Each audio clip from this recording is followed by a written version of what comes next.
In this demo video, I just want to briefly give you an overview of some of the colors that are harder to work with.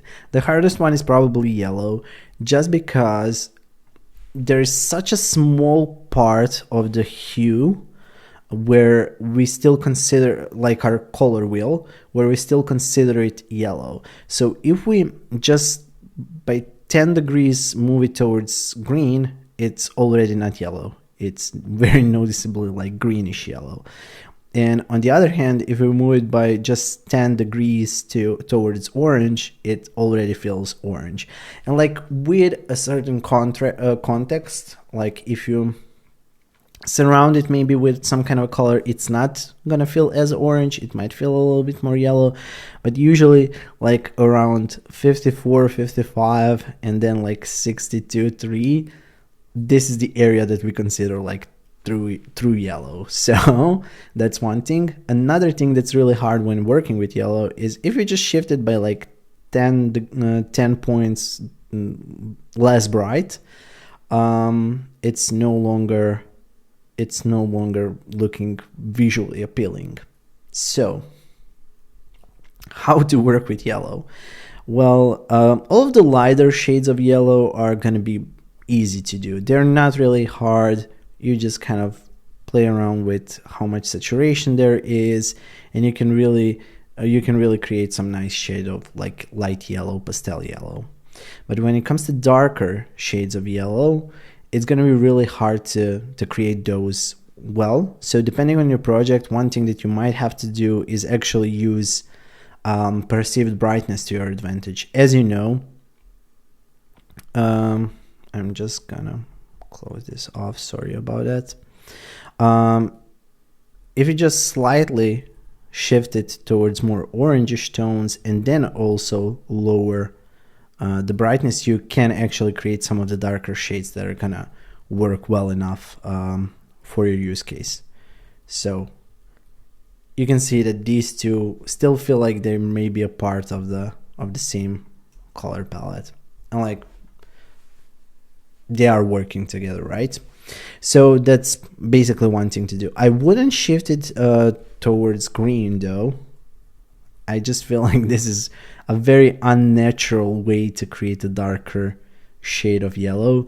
In nature, when you're gonna see yellow and then like a darker variation of it, it's usually gonna be more towards orange. So it's just like something to keep in mind. Even though you're actually shifting towards the low point of perceived brightness, and I'm going to shift back to our little helpful chart in here, you can see that it's with just a couple of degrees you're moving it towards more dark if you go in the orange direction than if you shift it towards green, because the slope in here is a lot more subtle than it is in here. So use that to your advantage when you're creating different shades of yellow and how to work with it. Another color that's really hard to work with is red, especially if you're working with a shade of red that has the hue at 0, like 360 degrees, because it's like the most vivid red that you can have. So like usually when you're working with red, you're gonna avoid saturations like that, but that also means that you're using some part of it. So just keep in mind when you're doing that, depending on your project, areas even like this where you're shifting it more towards orange, and areas like this where you're shifting it more towards red, towards pink, are still feeling red. And especially if you have like a project where the background is a little bit different or something, even something that has obvious pink undertones to it, can still feel like an error message, but it just feels a little bit more friendlier.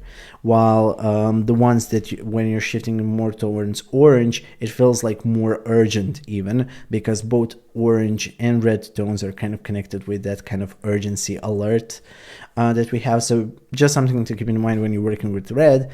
It's okay to shift the hue a little bit towards one or the other direction depending on what your project needs. Third color that's really hard to work and kind of pull off on the screen is gold. So usually when you're going to be working on some kind of a premium high-end project, someone might go and say like, oh, let's use golden black.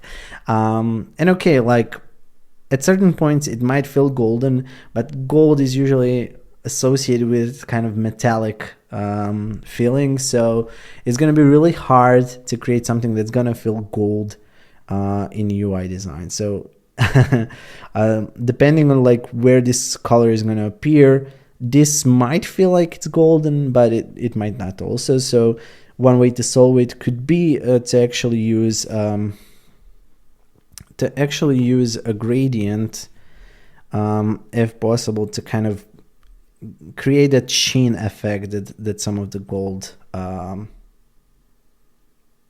colors that we've seen in real life we associate with gold. So replicating it with a gradient is maybe a solution, but again, like gold is one of those colors that is so hard to work with in UI that I'd avoid it for the first couple of years in your career if possible, until you master all of the other aspects of color, and then you can kind of play around and see if something like this is going to be needed and actually bring a benefit to your project, or if it's going to look off, which it often does. So yeah, those three are really problematic colors to work with. Another thing that I do want to stress, and I already mentioned it in previous videos, especially when talking about accessibility, is the fact that sometimes color contrast checkers, like the math that they're using is not actually applicable to how we perceive. And the two examples that I found most often kind of problematic for me is the fact that orange and this kind of shade of blue usually tends to fail when you're using a contrast checker, and they suggest using black in here, but you can see that it feels easier to read white on a blue like this one, and it feels easier to read white on an orange like this one. So just keep that in mind, that sometimes it's okay to trust your eyes and then test it with users that actually have some kind of vision impairment and see if it's still working. Even if the contrast checker, and it's often going to happen just with the particular shades of orange and particular shades of light blue, where it's going to scream to you like this fails accessibility standards, but it's obviously better than having it in black. And the other contrast checker, I think it's AMCA. If not, I'm gonna add a little description in here on the video. I already linked to it under resources, so you can just go back there and look for it. It's actually gonna give you better results that are more relevant when it comes to shades like orange and this light blue one. And as you can see, Figma is actually using a pretty similar shade of light blue, and they're using white. Again, it's never the only thing that you need to do is not just find like one example where it works and say like, oh, a big company like Figma is doing it, but it could be like a starting point for the discussion and for some user testing with your particular audience to see if it's actually going to be better to use blue. And it happens because we kind of perceive it as like a part of a darker color than true math behind contrast checking works. So just keep that in mind, that these two colors might be problematic to some, especially if they're going to be like your primary color in the project. You might be tasked with like increasing the accessibility by making it darker or like more saturated something, but you're going to be losing on that shade of color, which still feels like it's working. So if it feels like maybe you're somewhere on the edge of the contrast checking and for it to actually work, if you're working with orange and light blue colors, try some other color areas and checkers that are maybe gonna move you into the direction that feels like it's still working, like your eyes are telling you it's better. So again, never trust just your eyes, but if that's the starting point and you can take it further and actually ideally test it with users with visual impairments, those are the places where I would take a problem like this when you're working with color and everything inside of you is screaming to you like, yeah, there seems to be enough contrast. and there is a contrast checker that tells you, yeah, this is enough contrast, and the other one is telling you there is not. So like just something to keep in mind, like orange and light blue are a little bit problematic when it comes to that.